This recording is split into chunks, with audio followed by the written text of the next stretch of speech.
Beneath 3 miles of Antarctic ice lies a secret that could rewrite human history. Not the history of the last few thousand years, but the entire story of civilization itself. What if the cities we call ancient, Mesopotamia, Egypt, the Indus Valley, were not the beginning, but echoes of something far older? What if the first chapter of human achievement was written not in desert sands, but on a continent now locked in eternal winter? Antarctica was not always frozen. This is not speculation, but geological fact. Core samples pulled from deep beneath the ice reveal pollen from ancient forests, fossilized wood from temperate trees, and sediments that speak of rivers flowing through valleys where today there is only silence. 90 million years ago, dinosaurs walked through Antarctic rainforests. 34 million years ago, the continent still hosted vegetation. Even as recently as a few million years ago, parts of Antarctica experienced ice-free periods, with climates comparable to modern-day Patagonia or New Zealand. The transformation from green to white happened gradually over tens of millions of years, but within that vast timeline were windows, brief geological moments when Antarctica could have supported not just plant life, but human life. During the last ice age, which ended roughly 12,000 years ago, global sea levels were hundreds of feet lower than today. Land bridges connected continents. Coastlines extended far beyond their current boundaries. In this different world, Antarctica's northern reaches may have been accessible, perhaps even habitable.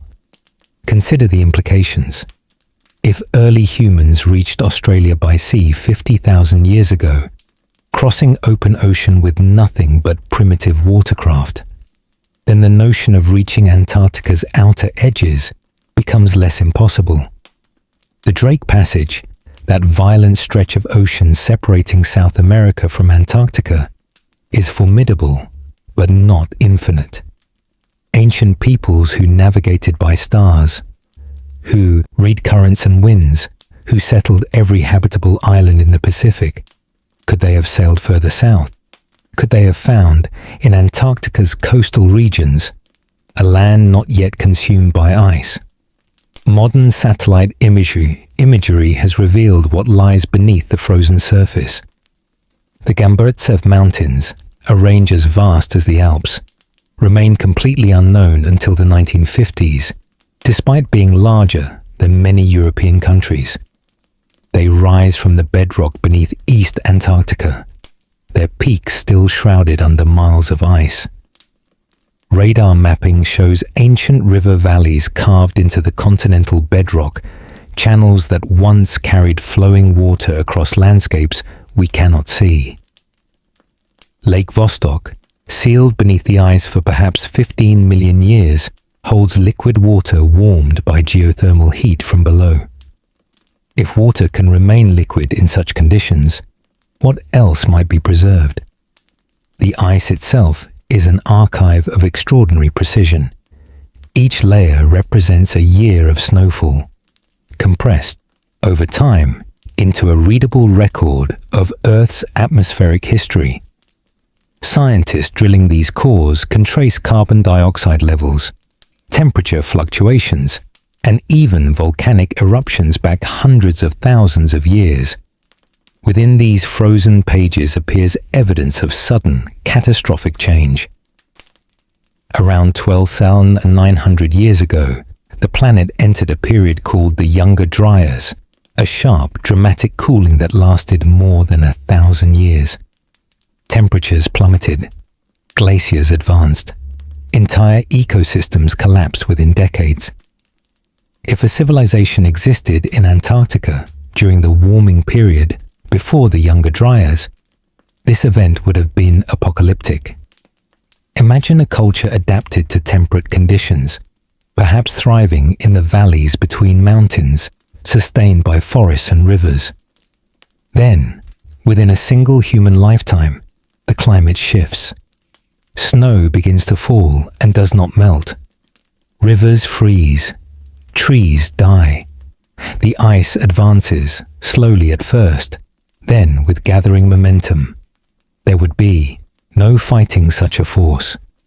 There would only be flight or burial. This is not merely a hypothetical catastrophe. We know that rapid climate change has destroyed civilizations. The Bronze Age collapse around 1200 BCE saw multiple advanced societies fall simultaneously, possibly due to drought and cooling. The Akkadian Empire in Mesopotamia ended when shifting weather patterns brought decades of failed harvests. The Maya abandoned their cities when water sources dried up. If climate can erase civilizations in recorded history, imagine what it could do in prehistory, when there were no written records to preserve memory, when survival depended on oral tradition alone. The silence of Antarctica is therefore not empty. It is the silence of something buried, something waiting. Every few years, the ice reveals a fragment, a meteorite that fell millions of years ago, a perfectly preserved seal from ancient times, microbes that have survived in isolation longer than our species has existed. Each discovery is a reminder that ice does not destroy. Ice preserves. It locks away whatever it touches in a state of suspension, protecting it from decay, from erosion, from time itself. If ruins exist beneath the Antarctic ice, they would be among the best preserved archaeological sites on Earth. No rain to weather the stone, no wind to scatter the debris, no vegetation to overgrow the foundations. Just cold, absolute, and unchanging, holding everything in place. The pyramids of Egypt have endured 5,000 years in the desert. How much better might structures endure beneath the ice, where even bacteria struggle to survive? And yet, we cannot dig. The Antarctic Treaty of 1959 prohibits large-scale excavation, ostensibly to protect the continent's fragile environment. Research stations dot the coastline, but the interior remains almost entirely untouched. Less than 1% of Antarctica has been directly studied by human hands. The rest is known only through instruments, radar, satellites, seismic sensors that peer through the ice but cannot touch what lies beneath. We can see shapes, anomalies, suggestions of something below, but we cannot confirm them. We can only wonder. This wondering has deep roots. Long before modern science revealed Antarctica's hidden geography, people sensed something at the edge of the world. Ancient Greek philosophers proposed the existence of terra australis incognita, an unknown southern land, based purely on logic. If the northern hemisphere had continents, they reasoned, the southern hemisphere must have a counterweight to balance the Earth. They were correct about the continent's existence, but they could not have imagined its ice or its secrets. Their terra australis was a philosophical placeholder, a blank space on mental maps where anything might exist. Medieval cartographers filled this blank space with imagination. Their maps showed vast southern continents covered with mountains, forests, and speculative cities. Some depicted rivers and kingdoms that never existed.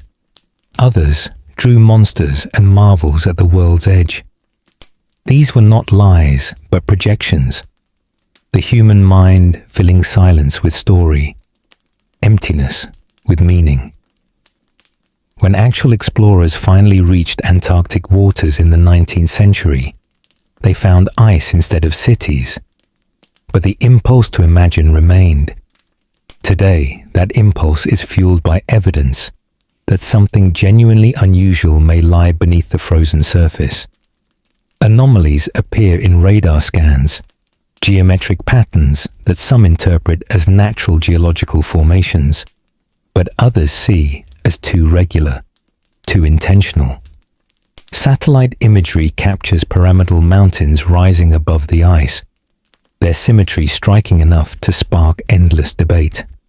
Are these nunataks natural peaks sculpted by wind and weather, or could they be something more? The question cannot yet be answered.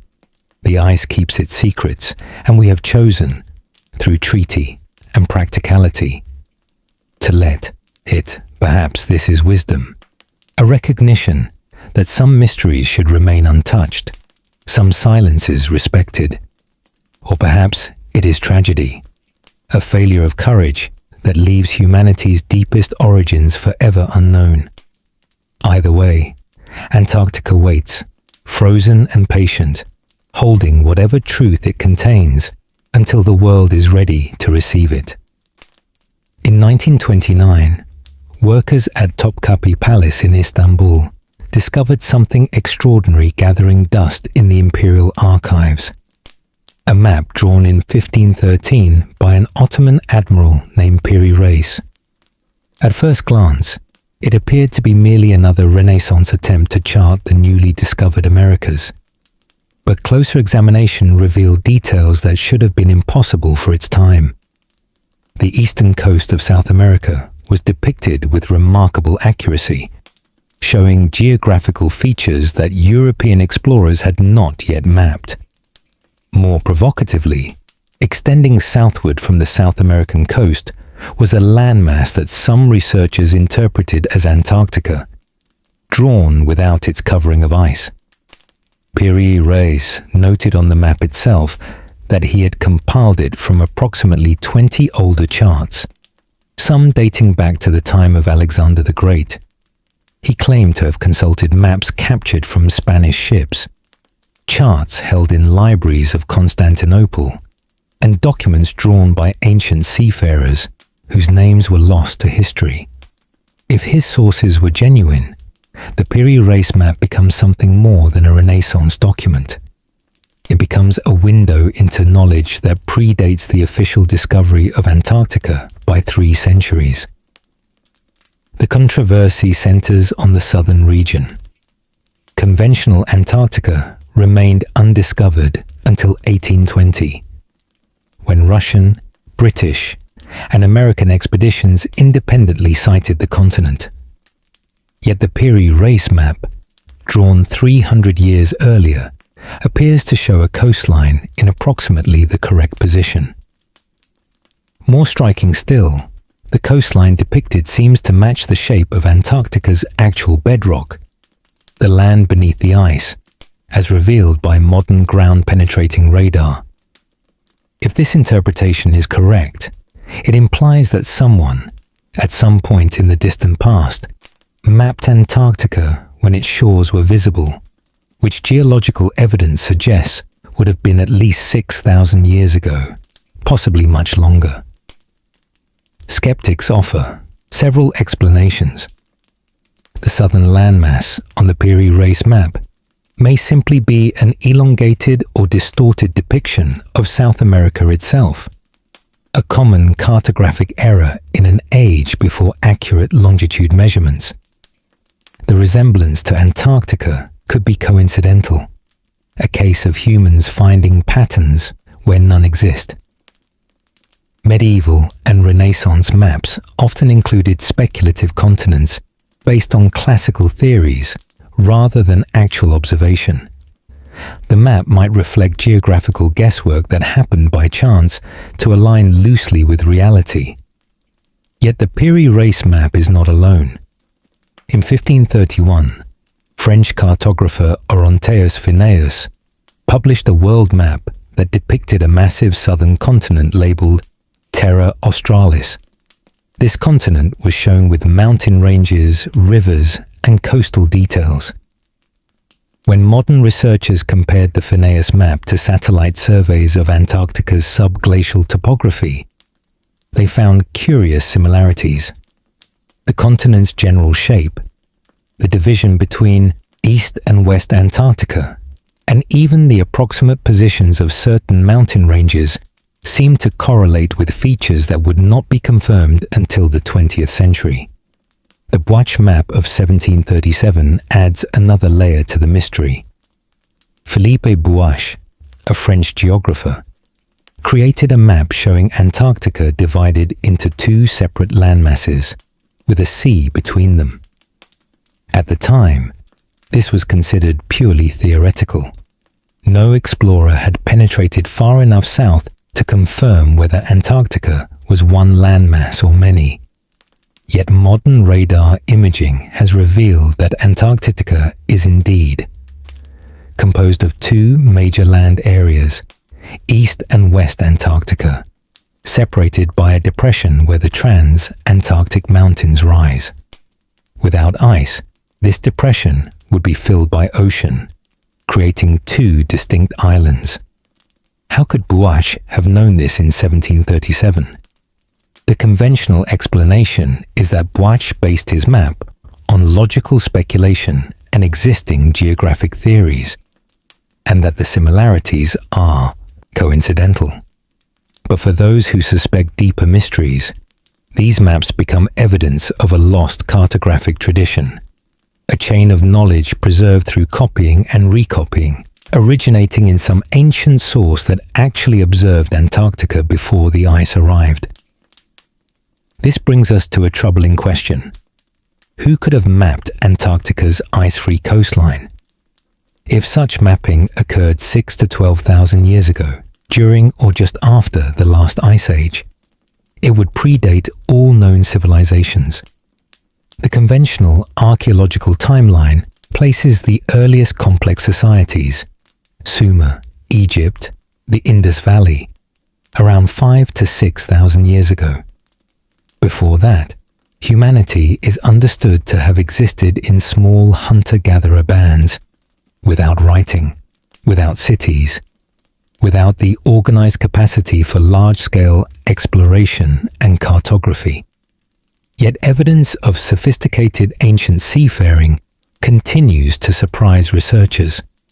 Polynesians navigated thousands of miles across the Pacific using only stars, wave patterns, and bird migrations, settling islands invisible from any mainland.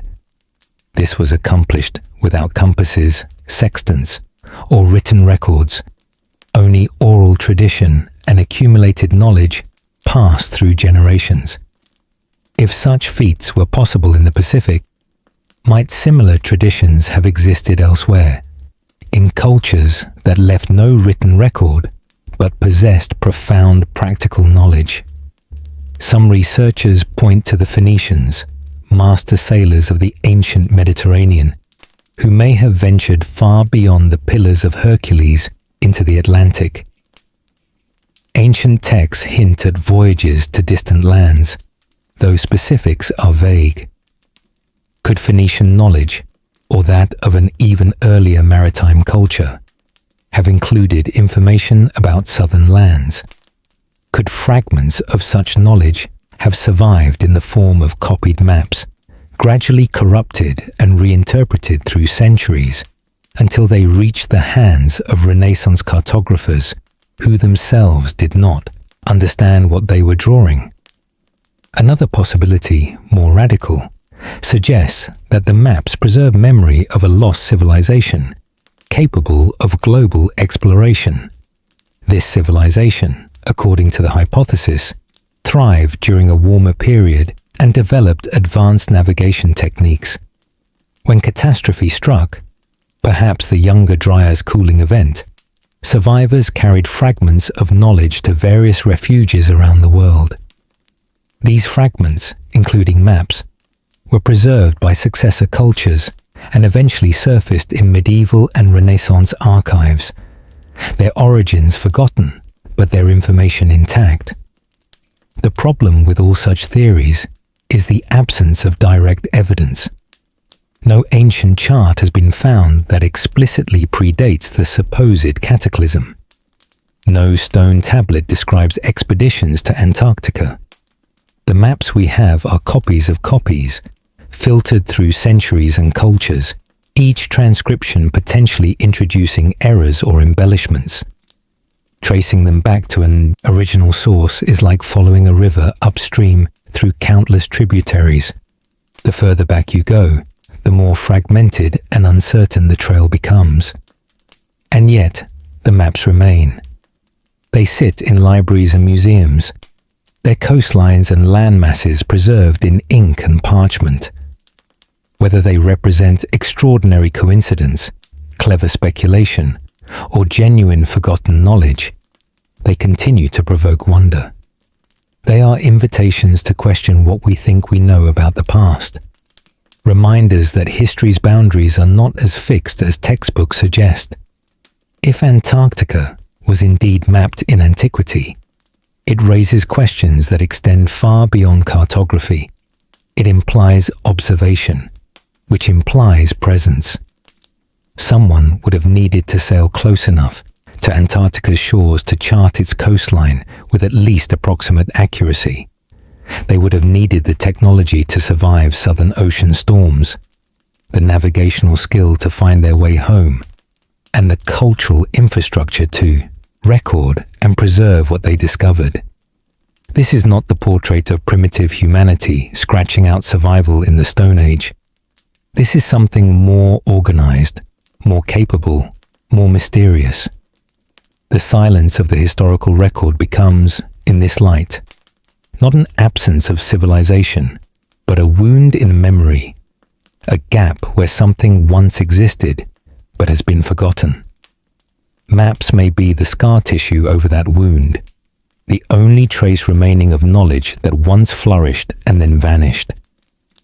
Whether we will ever confirm their origins or whether they will remain forever ambiguous, no one can say. But they invite us to keep asking, to keep searching, to refuse the comfort of certainty when mystery might hold truth. Antarctica's biography is written in stone, ice, and time. Geologists reading this record have uncovered a history so dramatic, so contrary to the frozen wasteland we see today, that it challenges every assumption about the continent's permanence. The ice sheet we know is geologically young, a recent arrival in Earth's long story. Before the ice, Antarctica was green. During the Cretaceous period, roughly 90 million years ago, Antarctica was positioned differently on the globe, warmed by a greenhouse climate that kept even the poles temperate. Forests of conifers, ferns, and flowering plants covered the land. Rivers carved through valleys. Dinosaurs, including species unique to Antarctica, browsed on vegetation and hunted in landscapes that would now seem utterly alien. Fossilized tree trunks, some still standing upright where they grew, have been found along the transantarctic mountains, their wood preserved as stone, their growth rings readable millions of years after the trees died. This was not an anomaly, but part of Earth's normal climatic variation. For most of the planet's history, the poles have been ice-free. The Antarctic ice sheet as we know it began forming only about 34 million years ago, when shifting atmospheric carbon dioxide levels and changing ocean currents triggered a cooling phase.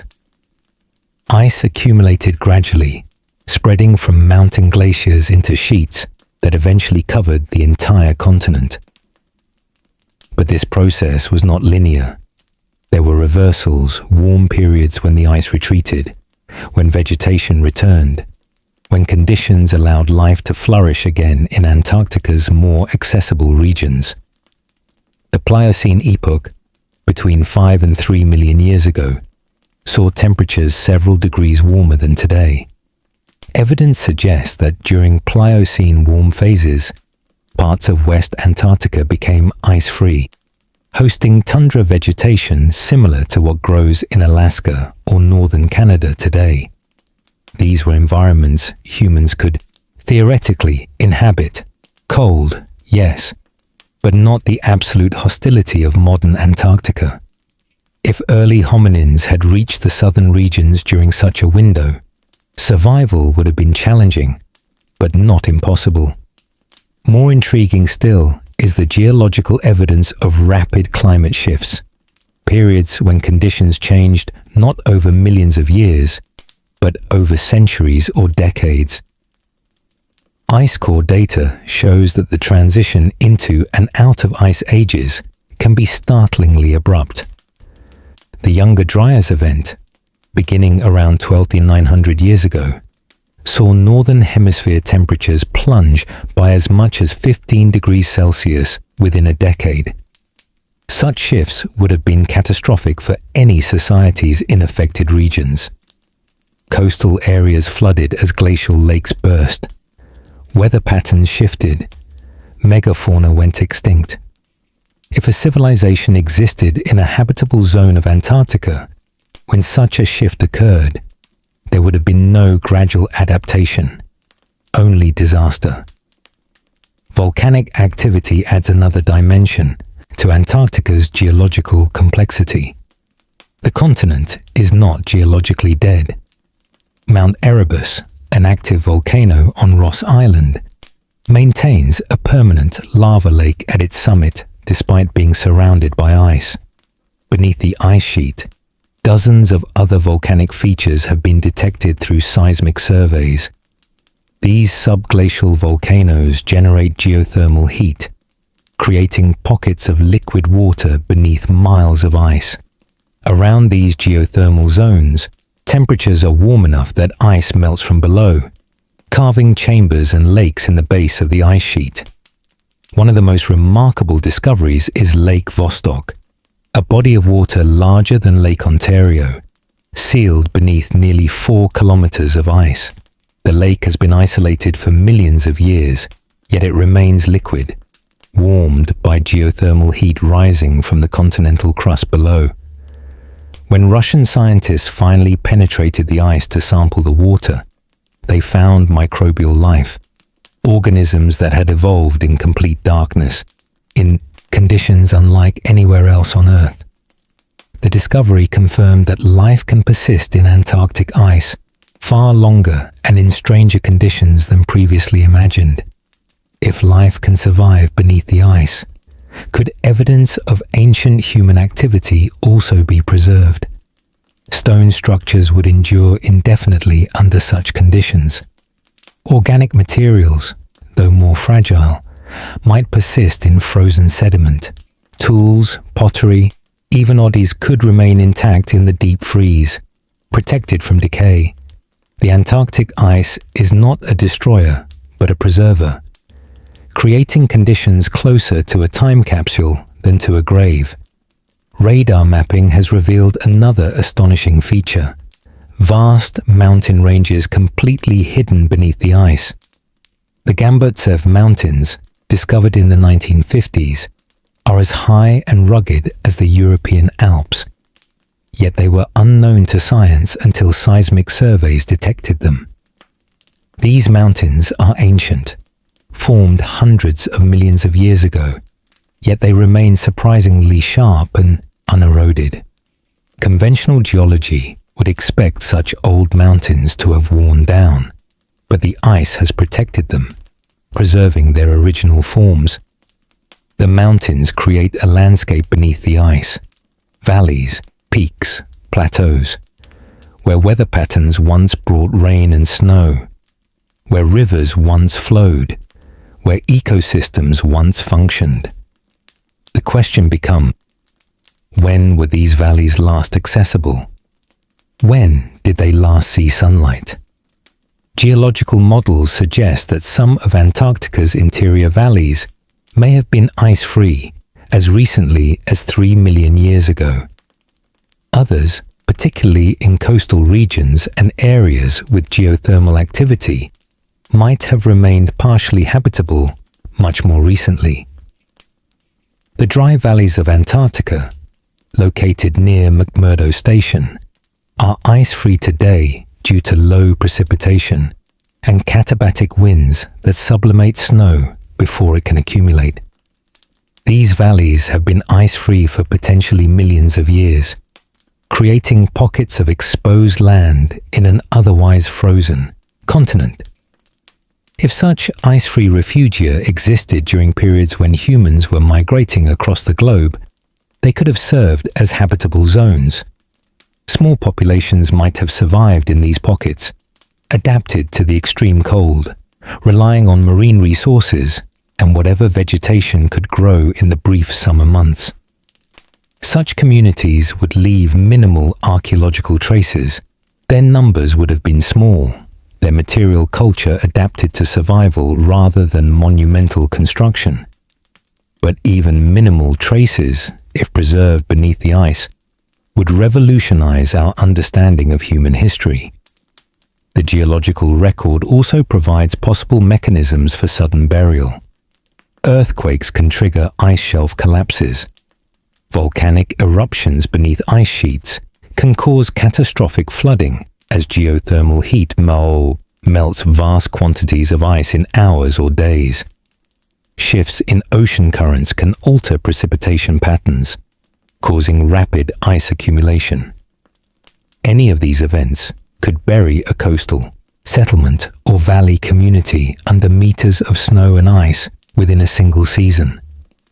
Once buried, the ice would preserve the site, locking it away from the surface world, perhaps permanently. Modern satellite technology has detected geometric anomalies beneath the ice, shapes that appear too regular to be purely natural. These anomalies appear as rectangular patterns, linear features, and circular formations in radar data. Geologists typically interpret them as natural features, fault lines, volcanic calderas, or patterns created by ice flow. But the regularity of some features invites speculation. Without excavation, definitive answers remain impossible, and the Antarctic Treaty prohibits large-scale excavation in most regions. The geology of Antarctica thus presents a paradox. On one hand, it confirms that the continent was once radically different, warm, green, and potentially habitable. On the other hand, it reveals how completely the ice has erased surface features, burying entire landscapes beneath kilometers of frozen water. Anything that existed on Antarctica's surface before the ice would now be invisible, detectable only through indirect methods, if at all. The continent has become a vault, sealed by nature, its contents preserved but inaccessible. Whether those contents include evidence of human presence remains one of the great unanswered questions in archaeology and geology alike. Human memory is strange. It stretches far beyond individual lifetimes, carried forward through story, ritual, and symbol. Cultures that never developed writing nonetheless preserve detailed histories across centuries through oral tradition. The Aboriginal peoples of Australia maintained songlines, navigational and historical narratives, accurate enough to describe coastlines that existed 10,000 years ago, before rising seas altered the continent's edges. If memory can preserve such deep time in story, what else might be encoded in the world's myths? Across disparate cultures, separated by oceans and millennia, certain themes recur with striking consistency. Myths speak of lost lands, of great floods that swallowed the world, of ages of ice and darkness, of civilizations that vanished in catastrophe. These stories are usually dismissed as allegory, as symbolic explanations for natural phenomena or moral lessons wrapped in narrative. But some researchers have begun to ask whether these myths might preserve actual memories, distorted and mythologized, yes, but rooted in events that truly occurred. The Greek philosophers proposed terra australis incognita, not from observation, but from theoretical necessity. Yet their certainty about a great southern land raises questions. Did they base their theories purely on abstract logic? Or did they have access to older knowledge, fragments of maritime tradition from Phoenician or Egyptian seafarers, who may have ventured further than history records? Ancient trade networks extended vast distances. Knowledge traveled along these networks, often without written record, passed from sailor to sailor, port to port. Could information about southern lands have filtered northward through such channels, becoming by the time it reached Greek scholars a philosophical principle rather than a geographical fact? Plato's account of Atlantis is perhaps the most famous myth of a lost civilization. He described a powerful island, nation that vanished beneath the sea in a single day and night of catastrophe, destroyed by earthquake and flood around 9600 BCE. Plato claimed the story came from Egyptian priests, who told it to the Greek lawmaker Solon during his travels. For centuries, scholars have debated whether Atlantis represents a real place, perhaps Santorini, destroyed by volcanic eruption, or whether it was entirely Plato's invention, a philosophical parable about hubris and divine justice. But a minority of researchers have proposed a different identification. What if Atlantis was not an island in the Atlantic or Mediterranean, but Antarctica itself? The timing aligns. 9600 BCE falls near the end of the last ice age, a period of dramatic climate change when Antarctica would have been transitioning from partially habitable to fully ice-covered. The description of a civilization destroyed by catastrophe and buried beneath the sea, or rather, beneath ice that would eventually melt into the surrounding ocean, parallels what would have happened to any Antarctic settlement during this period. The sinking of Atlantis could be a metaphorical description of burial beneath advancing glaciers. This interpretation requires accepting that knowledge of Antarctica's prehistoric state survived for thousands of years, filtering through multiple cultures before reaching Plato. It requires believing that ancient peoples had the capacity to navigate southern waters and return with stories of what they found. These are substantial assumptions, but not impossible ones. Human memory has proven capable of preserving surprising detail across vast periods. South American cultures contribute their own suggestive traditions. The creator god Viracocha of Inca mythology is said to have emerged from Lake Titicaca after a great flood, bringing knowledge, laws, and civilization to humanity. Some versions of the myth describe Viracocha as arriving from the south, across the ocean, before traveling northward through the Andes, teaching and organizing human societies. Could this south have been Antarctica, remembered in myth as the origin place of divine knowledge? The Mapuche people of southern Chile maintain oral traditions of a great land that once existed further south, connected to their ancestral territories. These stories describe journeys across cold seas to reach this land, and speak of its eventual disappearance beneath ice and storm. While such traditions are fragmentary and difficult to date, they suggest that the indigenous peoples closest to Antarctica may have preserved memories of it through centuries or even millennia. Polynesian navigation traditions offer perhaps the most compelling parallel.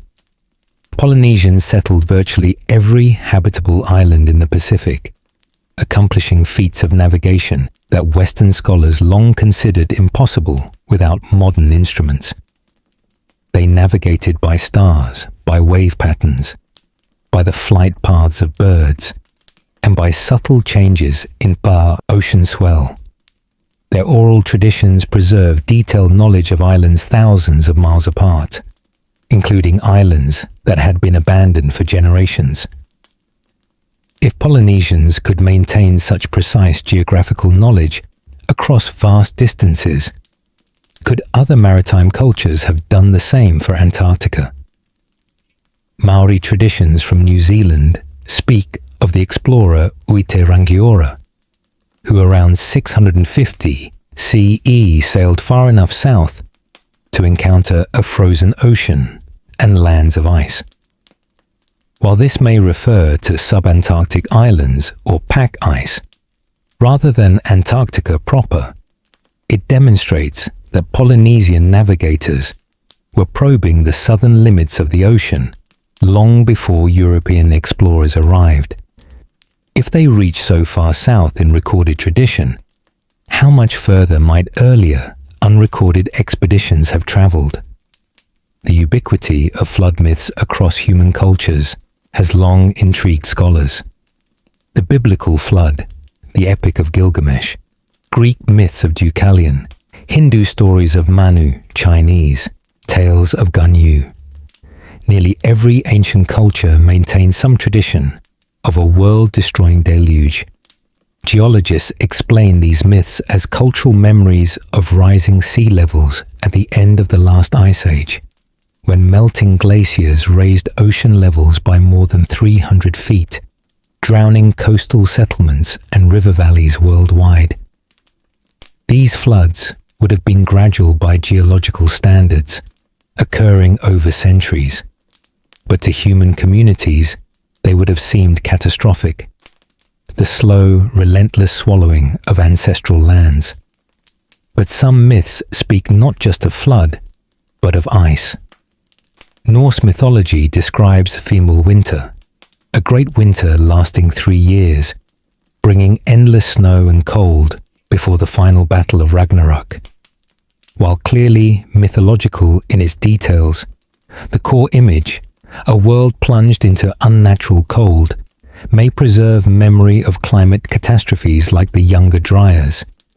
If Antarctic communities experience the advance of ice sheets during such events, their stories of fleeing the growing cold might have been carried northward by refugees, eventually becoming part of the mythological landscape of cultures far removed from their origin. The Greek myth of Phaethon tells of the sun's chariot falling from the sky, scorching some parts of Earth and freezing others.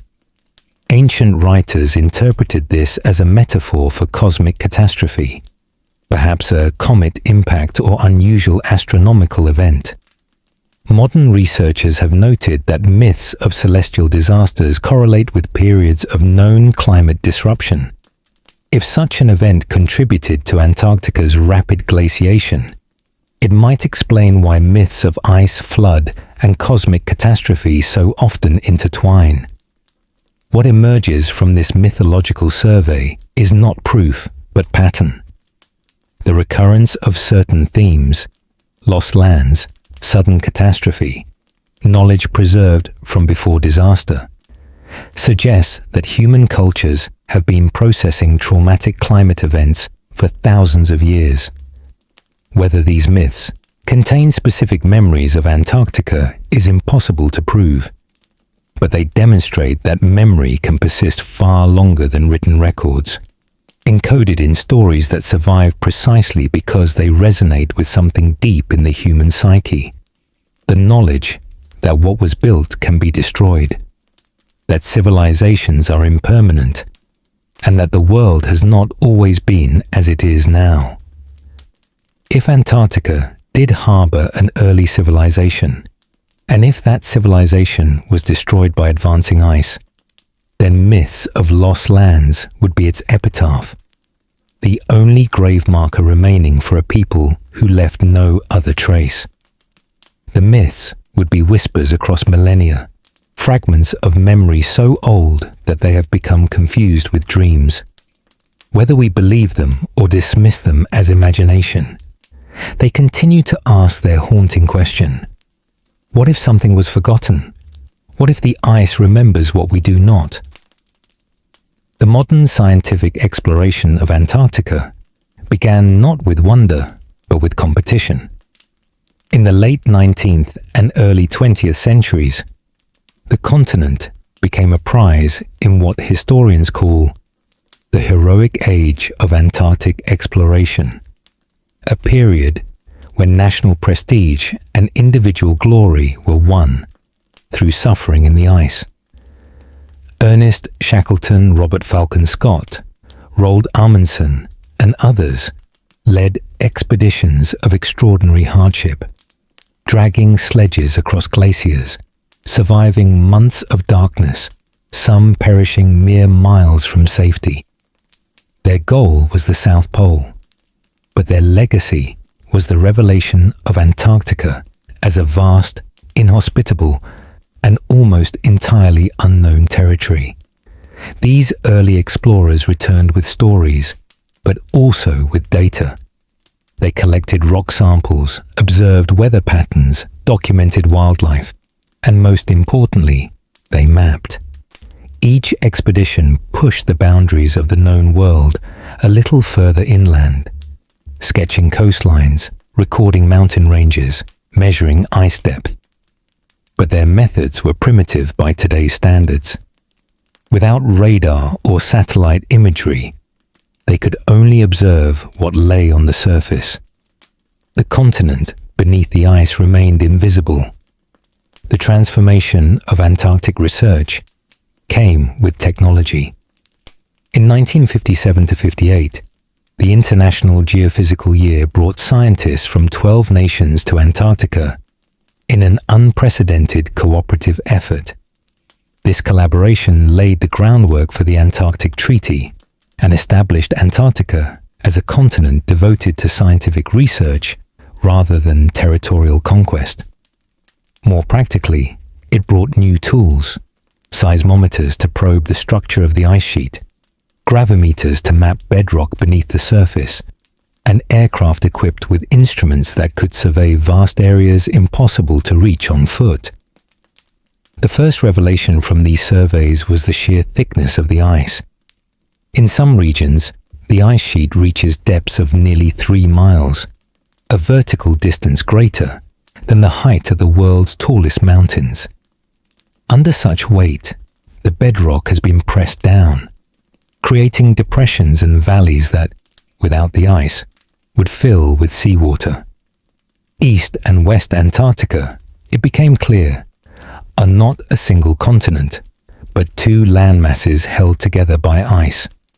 Remove the ice, and Antarctica would appear as an archipelago of large islands separated by channels of ocean. Ice-penetrating radar, developed in the 1960s and refined over subsequent decades, allowed scientists to see through the ice for the first time. Radar pulses sent from aircraft or satellites penetrate the ice sheet and reflect off the bedrock below, creating images of the hidden landscape. These surveys revealed features no human had ever seen: mountain ranges, valleys, lakes, and ancient riverbeds, all frozen in time beneath kilometers of ice. The Gamburtsev Mountains were discovered this way, their existence completely unsuspected until radar detected their peaks rising from the bedrock. The discovery of subglacial lakes was even more astonishing. Lake Vostok, identified in the 1970s and confirmed in the 1990s, is the largest of over 400 such lakes now known to exist beneath the Antarctic ice. These lakes are kept liquid, not by sunlight, but by geothermal heat from the Earth's interior and by the insulating pressure of the ice above them. They represent isolated ecosystems sealed away from the surface world for potentially millions of years. When Russian scientists finally drilled into Lake Vostok in 2012, the samples they retrieved contained microbial DNA, evidence of life persisting in absolute darkness, in conditions more alien than any environment on Earth's surface. The existence of these lakes raises profound questions. If life can survive in such environments, what else might be preserved in similar conditions? Could ancient organic material, perhaps even evidence of past human activity, remain intact in sediments beneath the ice? The cold and isolation that preserve microbial life would equally preserve wood, fabric, or bone. Any settlement buried by advancing glaciers would enter a state of suspended animation, protected from the decay that destroys archaeological sites in warmer climates. Ice core drilling has provided another window into Antarctica's past. Scientists extract cylindrical cores of ice, sometimes from depths exceeding 2 miles, creating a chronological record of atmospheric conditions stretching back 800,000 years. Each layer of ice contains tiny bubbles of ancient air, trapped when snow compressed into ice. By analyzing these bubbles, researchers can measure past concentrations of carbon dioxide, methane, and other gases, reconstructing the planet's climate history with extraordinary precision. These cores reveal a planet that has oscillated between ice ages and warm periods in regular cycles, driven by subtle variations in Earth's orbit and axial tilt. They show abrupt climate shifts, periods when temperatures change dramatically within decades, disrupting ecosystems worldwide. The Younger Dryas event appears clearly in the record, a sharp cooling that interrupted the warming trend at the end of the last ice age, plunging much of the northern hemisphere back into glacial conditions for over 1,000 years. The cause remains debated. Theories include comet impacts, shifts in ocean circulation, or freshwater pulses from melting ice sheets. But the reality of the event is unquestioned. For those who speculate about lost civilizations, these climate records are crucial. They establish that rapid, catastrophic climate change is not merely possible, but has occurred multiple times in human prehistory. A civilization thriving during a warm period could be overwhelmed by climate shifts occurring within a single human lifetime. The preservation of climate data in ice cores means that evidence of such civilizations, if it exists, might be detectable as anomalies in atmospheric composition, traces of smoke from burning, unusual concentrations of certain elements, or other signatures of human activity preserved as chemical ghosts. Modern satellite technology has added another layer of observation. High-resolution imaging can detect subtle variations in ice surface elevation, revealing structures hidden below. Synthetic aperture radar penetrates clouds and darkness, mapping the continent regardless of weather or season.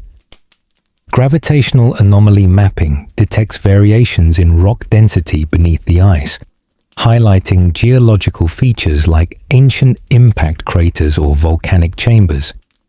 Each of these technologies contributes pieces to the puzzle of what lies beneath. One such gravitational survey detected the Wilkes Land anomaly in East Antarctica, a massive circular feature buried beneath the ice, approximately 300 kilometers in diameter. Some geologists interpret this as an impact crater created by an asteroid strike around 250 million years ago, potentially contributing to the Permian-Triassic extinction event that wiped out most life on Earth. Others argue the feature is volcanic in origin, but to fringe researchers, the circular symmetry suggests something artificial, perhaps the remains of massive construction, a crater-like city or installation built on a scale beyond any known civilization. Without drilling, the truth remains inaccessible. Another controversial finding comes from radar surveys showing geometric patterns in ice structure, parallel lines, right angles, and regular grids that some interpret as too organized to be natural. Mainstream science explains these as patterns created by ice flow, where glaciers deform over underlying bedrock features, creating regular stress patterns in the ice. But the debate illustrates a fundamental challenge. When everything is buried beneath miles of ice, interpretation becomes paramount. The same data can support radically different conclusions depending on the assumptions brought to it. Perhaps the most significant limitation on Antarctic research is the Antarctic Treaty itself. Signed in 1959 during the Cold War, the treaty designated Antarctica as a scientific preserve, prohibiting military activity, nuclear testing, and mineral exploitation. It froze all territorial claims and opened the continent to international scientific cooperation. This has been extraordinarily successful at preventing conflict and protecting the environment.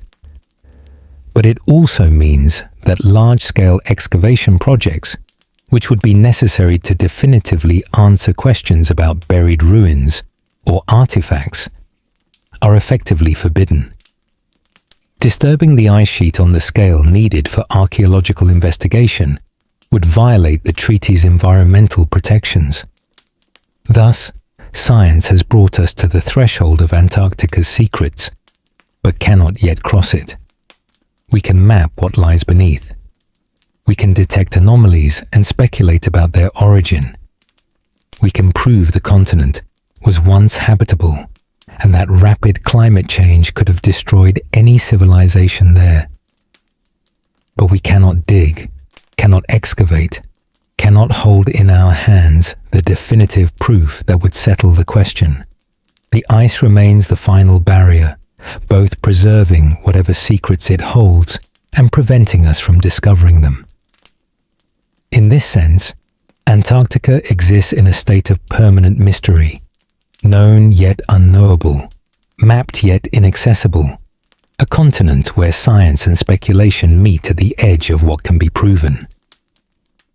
Night settles over Antarctica in slow motion, a darkness that lasts for months.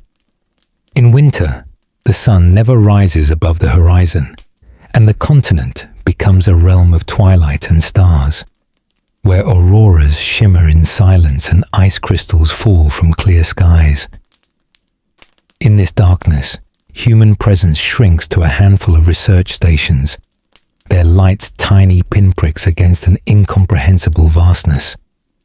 The rest is emptiness, 3 million square miles of frozen wilderness where no human footstep has ever fallen, where the wind sculpts the surface into forms no one will ever see.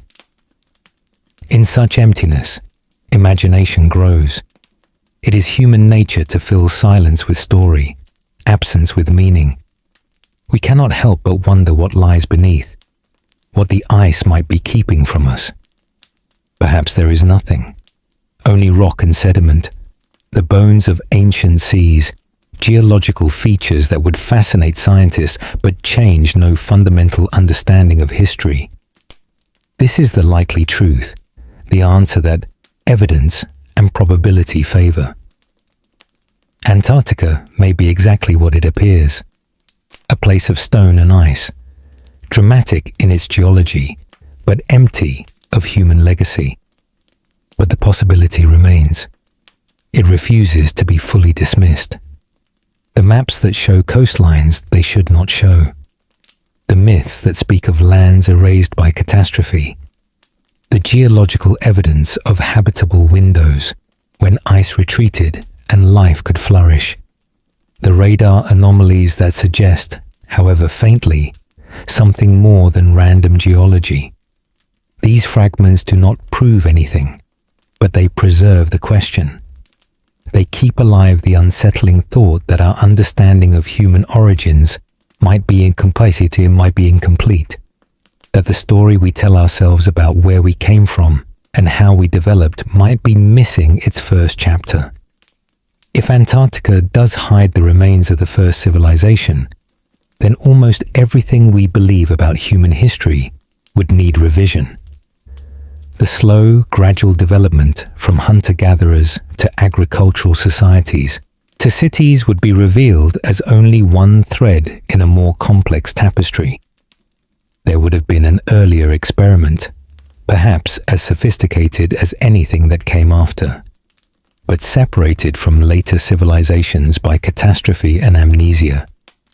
Its achievements would be our forgotten inheritance, its downfall our unlearned lesson. The ice would have been its apocalypse.